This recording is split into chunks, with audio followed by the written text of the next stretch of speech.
এখান থেকে যে একটা ভিউ দেখতে পারবেন ভাইরে ভাই, মানে অসাম একটা ভিউ।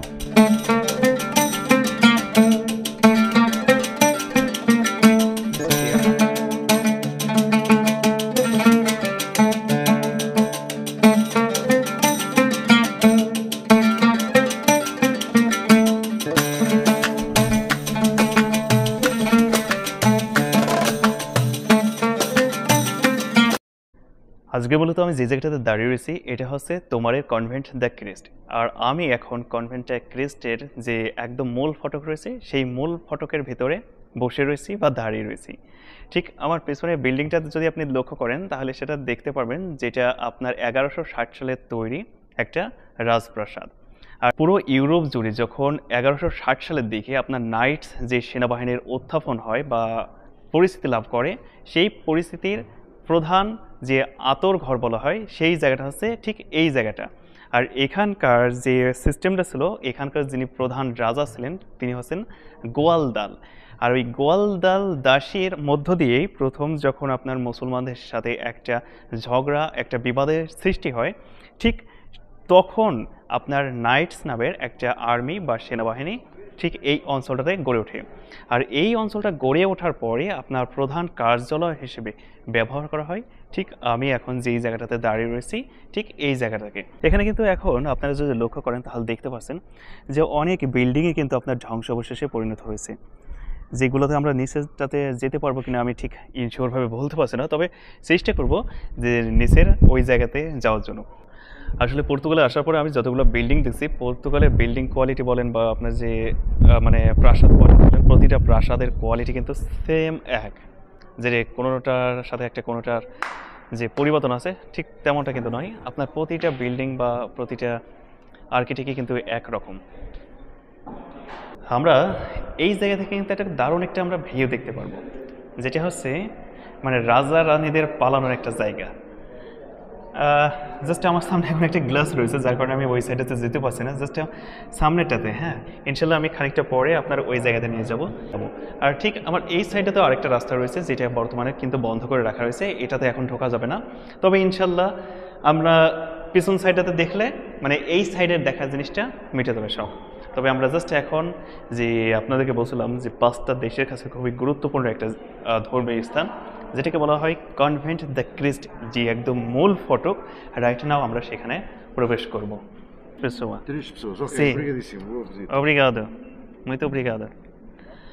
রাইট নাও আমি যে কনভেন্ট দ্য ক্রিস্টের যে মূল ফটক একদম সেই জায়গাটা কিন্তু আমরা রাইট নাও উপস্থিত হয়েছি। এই জায়গাটাই হচ্ছে আপনার যে মূল যে জায়গাটা সেটা, এটাকেই বলা হয় কনভেন্ট দ্য ক্রিস্ট। আর এটা হচ্ছে আপনার যখন রাজা হেনরিক ছিল সেই রাজা হেনরিকের মধ্য দিয়ে 5টা দেশকে আপনার সরি 7টা দেশকে গুরুত্ব দিয়ে আপনার তৈরি করা হয়। আর এখানকার এক একটা পিলার এক একটা দেশকে সামঞ্জস্য রাখা হয়, যার ভিতরে একটা হচ্ছে রেনেসাস রয়েছে যেটা রোমানদের জন্য, একটা ফ্রান্সের জন্য, আর একটা হচ্ছে আপনার জেরুজালেমকে লক্ষ্য করে। এইভাবে আসলে মূলত 7টা দেশকে প্রাধান্য দিয়ে আপনার ঠিক এই কনভেন্ট দ্য ক্রিস্টের মূল ফটকটা তৈরি করা হয়।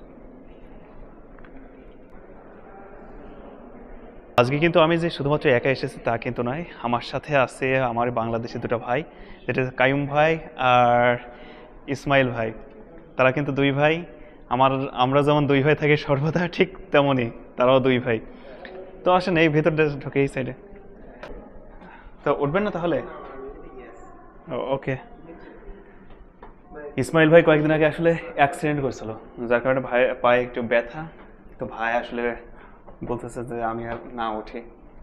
তো সমস্যা নাই, এখান থেকে আসলে যে নিচের একটা ভিউ রয়েছে সেটা আসলে দারুণভাবে দেখতে পাওয়া যাবে। তো চলুন যাই। হ্যাঁ, গতবার যখন এসেছিলাম তখন কিন্তু এই জায়গাটা আসলে খুবই রিস্কি একটা জায়গা ছিল। আপনারা যদি আজকেও লক্ষ্য করেন তাহলে সেটা দেখতে পাচ্ছেন যে এই যে জাস্ট এবার দেখুন এখান থেকে যে একটা ভিউ দেখতে পারবেন ভাইরে ভাই, মানে অসাম একটা ভিউ, একদম জান কেড়ে নেওয়ার মতো একটা ভিউ আপনি জাস্ট এই জায়গা থেকে আপনি দেখতে পারবেন। আমি যদি আপনার পুরো ভিউটা একটু দেখাই, এই সাইডটা জাস্ট এখানকার যে রাজপ্রাসাদটার একদম যে মূল ফটকটা রয়েছে সেটাও কিন্তু এখান থেকে দেখতে পারবো। জাস্ট ওই সাইডে একটু পরে যাচ্ছি, আর এই সাইড থেকে একটা শহরের একটা ভিউ দেখতে পাওয়া যায়। চলেন দেখি আগে সেটা। না, এই সাইড থেকে আসলে সেই জিনিসটা ভুলে গেছি আমার কাছে মনে হয়, কারণ অনেক লম্বা একটা জায়গা তো ঠিক আমি স্মরণ করতে পারছি না কোথায় থেকে সেই ভিউটা।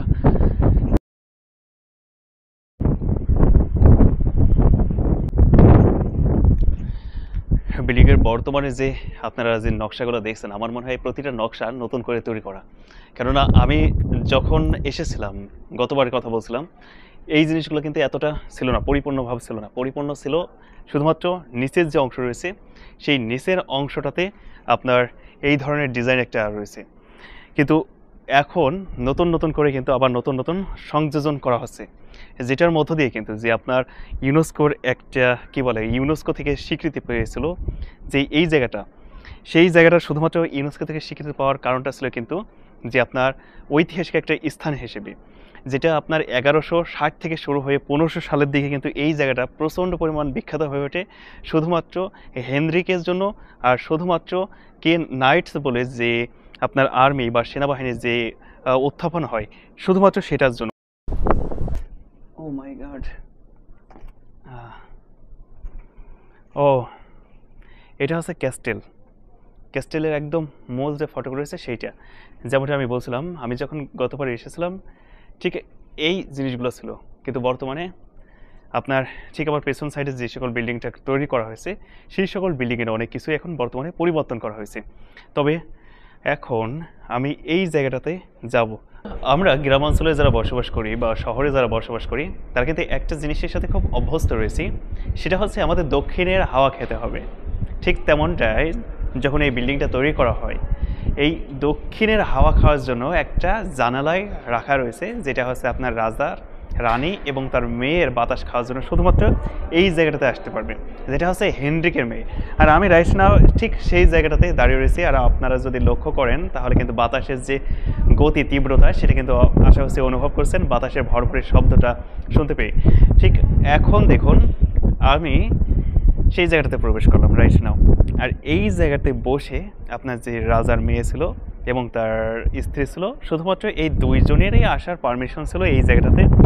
এখানে এসে তারা একটু অবসরকে কাজে লাগাতো, আর অবসরটাকে আপনার ঠিক এই জায়গা থেকে আপনার যে দক্ষিণের হাওয়া বলে, সেই দক্ষিণের হাওয়াটা ঠিক এখান থেকে বসে বসে তারা সেই দক্ষিণের হাওয়া খেত। জিনিসটা মজার না? যদি জিনিসটা মজা লাগে তবে অবশ্যই আপনারা যেটা করতে পারেন, আমার এই যে পেজ আছে এবং যে ইউটিউবের চ্যানেল রয়েছে সেটা কাইন্ডলি সাবস্ক্রাইব করতে পারেন, এবং আপনার ফেসবুকের যে ফলো বাটন রয়েছে সেই ফলো বাটনটা বাজিয়ে রাখতে পারেন, যাতে এমন সুন্দর সুন্দর জিনিস আপনি সর্বদা দেখতে পারেন। আমি যে কথাটা বলছিলাম যে এমন একটা জায়গা রয়েছে যে জায়গা থেকে দেখা গেছে যে আপনি যদি চান যে যারা রাজা রানী বা এইরকম টাইপের যারা খুবই ঊর্ধ্বতন কর্মকর্তা ছিল, যারা মনে করেন যে একদম মেইন সারিতে ছিল যে সকল কর্মকর্তারা, দেখা গেছে যুদ্ধ শুরু হয়েছে বা কোনো কিছু আক্রমণ হয়েছে রাজ্য থেকে, ঠিক এমন একটা জায়গা রয়েছে, গোপন সুড়ঙ্গ রয়েছে, যেটার মধ্যে দিয়ে কিন্তু এখানকার লোকজন পালিয়ে যেতে পারতো। ঠিক তেমনই একটা জায়গা। প্রথমত দেখুন যে এই যে এইটা দিয়ে আপনার ঘুরিয়ে, যেমন আমরা সিনেমাতে অনেক সময় দেখতে পাই এটা ঘোরানো লাগে, ঠিক তেমনটাই, ঠিক আছে। এখানে ঘুরলে পারে এই যে দেখুন যে নিচ দিয়ে আপনার এখানে দরজা তৈরি হয়ে যাবে। জাস্ট একটুখানি ইমাজিন করুন যে ওই সময় মানুষের কতটা বুদ্ধি ছিল। এই যে এই জায়গার ঢাকনিটা এখন শুধুমাত্র দর্শনার্থীদের জন্য খুলে দিয়েছে, প্লাস এখানে কিন্তু এখন পর্যন্ত এই যে বন্ধ করে দেওয়া, যে কেউ যাবে সেটা যেতে পারবে না। তবে জাস্ট ওখান থেকে মেইন কাজটা করবে আর এখান থেকে দরজা খুলে যাবে, দেন তারা চাইলে পারে এখান থেকে যত লোক আছে তারা এক্সিস্ট নিতে পারবে, স্পষ্টভাবে খুব ভালোভাবে তারা চলে যেতে পারবে। আর ঠিক আমার পিছনে এই সাইডটাতে আপনার যে বিল্ডিংয়ের আরও কিছু ইয়ে রয়েছে, ঠিক ওই সাইডটা দিয়ে আসলে তারা চলে যেতে পারবে। তো আসলে এখন সে জিনিসটা বন্ধ, সম্ভবত ওই সাইডে কেউ আছে কি হতো, সম্ভবত কেউ আছে সম্ভবত। তো আসলে আমি এখন এই জায়গাটাকেও দেখা শেষ করছি, এখন একটু চাচ্ছি যে আপনার এই শহরের যে ভিউটা রয়েছে সেই ভিউটা দেখার জন্য। আর অবশ্যই আপনার ওই সাইডে আরেকটা ভিউ রয়েছে যেটা হচ্ছে শুধুমাত্র ক্যাস্টেল, সেই ক্যাস্টেলটাতেও আমরা জাস্ট যাব।